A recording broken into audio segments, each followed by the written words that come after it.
سلام به همگی، من الماسی هستم، مدرس افتر افکت. دوستان عزیز، در این ویدیو قرار هست درباره کامپوزیشن باهاتون صحبت کنم. کامپوزیشن چی هستش؟ دوستان، زمانی که شما میخواین کار افتر افکت رو شروع بکنید، مطمئناً به یک محیط کاری و اینکه در چه ابعادی باشه و شما میخواین برای چه فضایی میخواین تولید محتوا رو انجام بدین باید ایجاد بکنید. کافی هستش که شما ابعادتون رو مشخص بکنید و بدونین که برای کدام قسمت و کجا میخواین فعالیت انجام بدین و با همین اطلاعات رو داشته باشین. کافی هستش که در گام اول بیاین بر روی کامپوزیشن، بر روی نیو کامپوزیشن کلیک بکنید و ببینید دوستان این پنجره برای ما باز میشه که همینطوری هم که مشاهده میکنید نوشته Composition Setting. شما اینجا میتونید مدیریت داشته باشین، ابعادتون رو وارد بکنید، اسم رو وارد کنید، ثانیه، زمان و فریم ریتتون رو وارد بکنید و شروع کنید برای اینکه بتونید تولید محتواتون رو انجام بدید. و دوستان برای فراخوانی کلا این پنجره ما میتونیم از کلیدهای میانبر کنترل N استفاده بکنیم. یکی از راه‌های این هستش که شما این پنجره رو فراخوانی کنید. کنترل N رو میزنیم و این پنجره برای ما نمایش داده میشه.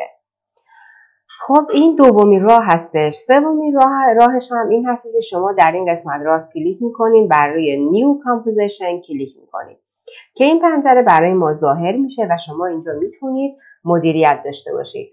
خب شما این رو مشخص کردین که میخواین در ابعاد استوری یه دونه تولید محتوا انجام بدید. در گام اول اسمش رو میذاریم استوری و در قسمت پرست دوستان شما باید مشخص بکنین که به فرض معمولا که بر روی 1080 هستش و 25 ولی خب معمولا بر روی کاستوم میذارن که این خیلی بهتر و معمول تره. در این قسمت هم شما باید طول و عرض رو مشخص بکنید. شما اگه حالت ابعاد استوری رو میخواین باید 1080 در 1920 بذارید و اینجا هم دوستان این برای چیه رو بهتون نشون بدم. من این تیکو برمیدارم و به فرض میخوام اینو تغییر بدم، مثلا بزنم 10 و 50. ببینید این قسمت پایین داره تغییر میکنه، درسته؟ خب این میام اینجا مثلا اینو میکنم این قسمت. خب میخوام که اینو ثابت نگهش دارم، میام این کلیک رو میزنم و این برای ما ثابت میشه و دچار این نمیشه که تغییر بکنه. الان ببینید من میام اینو میکنم 1080.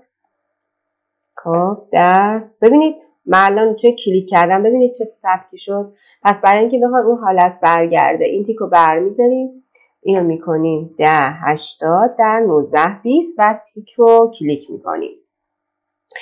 در اینجا فریم ریتتون 25 هستش، اینجا فوله و اینجا دوستان دیوریشن ما اولی ساعت، دوم دقیقه، سوم ثانیه و اینجا صدم ثانیه ما هستش که ما میایم اینجا زمان رو مشخص میکنیم و برای ثانیه روی 15 ثانیه قرار میدیم. اینجا هم دوستان میایم و بک‌گراند رو مشکی میکنیم، میتونید اینجا رنگ بک‌گراند رو عوض کنیم و اوکی رو من کلیک میکنم. ببینید دوستان یک کامپوزیشن ایجاد شد به نام استوری و شما اومدین یک کامپوزیشن برای محیط استوری ایجاد کردین که بتونین راحت‌تر طراحی انجام بدین و بهش المنت بدین و اونو حرکت بدین.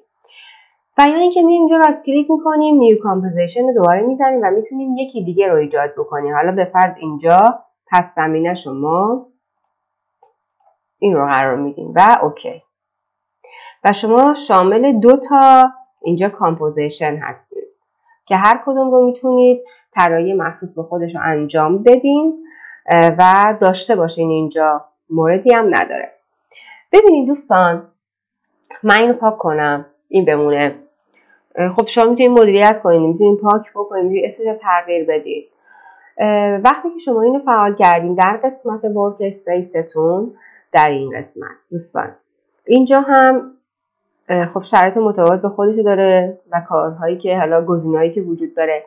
ببینید این قسمت این گزینه برای این هستش که شما حالت زومینگ رو انجام بدید وقتی شما میخواین طراحیتون رو بیشتر بکنید و بیاین جلوتر، خب بعضی جاها هستش باید محیط کاریتون رو کوچیک کنید، بعد یا بیاین بزرگ بکنید که میتونید از این گزینه استفاده بکنید و میاین به فرض رو 50 که میزنید به این صورته، میایم اینجا روی فیت قرار میدیم.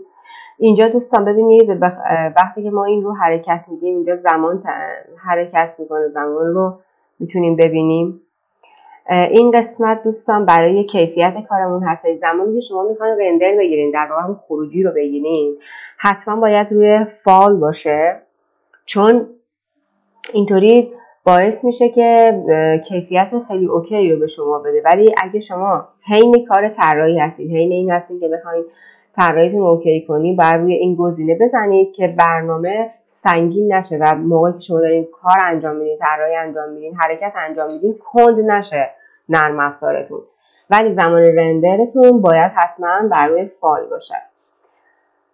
و اینکه اینجا دوستان زمانی هستی که شما به فرض میخواین یه تکست که حرکت میکنه به اون میخواین حرکت بدین، باید پس زمینه نال باشه، خالی باشه. خب بعد دوباره این رو کلید رو میزنیم و تا همینجا شما اینو بدونید که اینها رو تا اینجا باشه آشناییت داشته باشین، چون که هر گزینه کار رو مخصوص به خودش انجام میده. و دوستان تمرین تکرار رو فراموش نکنید. و این نکته بهتون بگم دوستان عزیز، اونم این هستش که ممنون میشم ازتون که حتما کانال بنده رو سابسکرایب کنید، بعد من زنگوله کلیدش رو بزنید که هر وقت آموزش جدیدش هم بهتون نمایش داده بشه. و اینم بهتون بگم دوستان که شما با تمرین و تکرار هستش که میتونید موفق باشین، شما با تمرین و تکرار هستش که میتونید ملکه ذهنتون بکنید، شما با تمرین و تکرار هستش که میتونید نتیجه مطلوب رو داشته باشید. و یک نکته‌ای که میخوام بهتون بگم اون همین هستش که